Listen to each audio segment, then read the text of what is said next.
Luis Suarez has been banned for 4 months from all types of football, both international level and club level. He's not even allowed to enter a stadium as it stands. Obviously, there's been lots of reaction from all different types of people around the world. Some saying the ban is not enough, some saying it's way too excessive. What do I think? On the one hand, I can totally understand those people who are saying that this ban is not harsh enough. They want to see him, banned for life. Because the thing is, it's the third time. I mean, he just doesn't seem to care. I mean, he must know that it's the World Cup. There's 100 cameras in the stadium. He knows he's going to be caught, and he still did it. And it's the third time. So what's to stop him doing it again? And not just that, it's the intention. He intentionally went, okay, I'm going to go and bite that player. So, I mean, looking at the incident on its own, I can totally understand if he was banned for life or given an even harsher punishment. I'm totally all for that. But the point where I can totally understand the view from the other side who are saying that this punishment is too harsh is that there are much worse things that happens on a football pitch.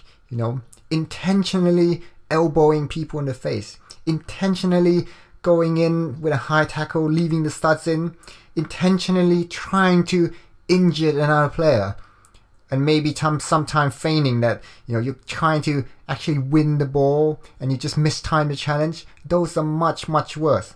I mean, you would probably rather be nibbled on the shoulder and kind of stings a bit rather than getting a two-footed high tackle and breaking your leg, or elbowing you, someone elbowing you in the face, breaking your nose, blinding you in the eye.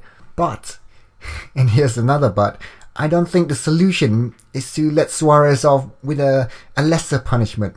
But the way to make it fair is from now on FIFA and all the world football governing bodies, including the different leagues, they should start clamping down on all forms of cheating and all cheaters.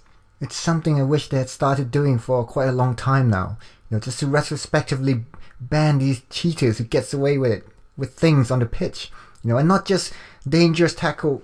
Well, dangerous and unintentional I can understand, but intentionally endangering another player. And quite a lot of the incidents are pretty obvious.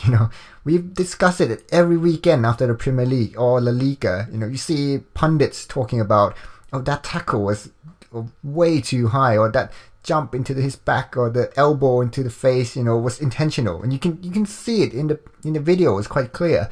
And not just that, also diving. And I'm not just, okay, maybe if you're afraid of, how could you tell if someone purposely dive or simulate as they call it.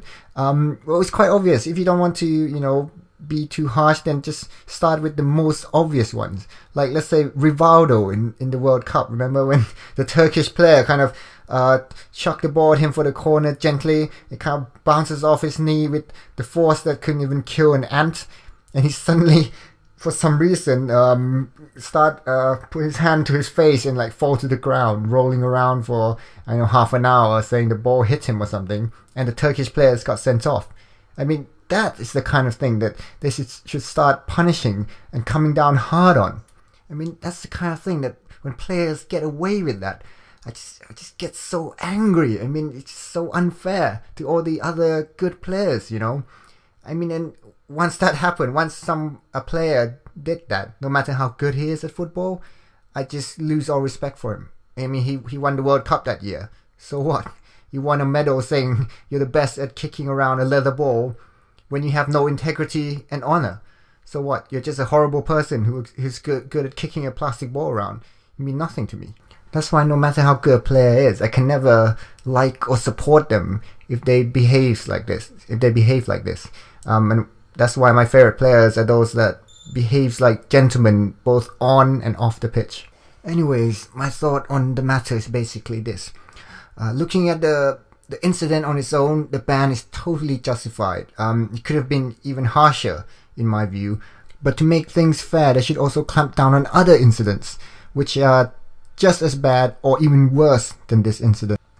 The only thing I would say though is a bit I know I would say strange is how FIFA can ban Suarez for not playing for Liverpool as well when the incident actually happened when he was on the national team, and I don't recall any punishment kind of carrying over between the two. You know, if a player gets sent off in a national tournament, that punishment, if they get a red card, they don't get suspended for a club game. So, you know, it's a bit strange there. But anyway, I'm not sure what you guys think.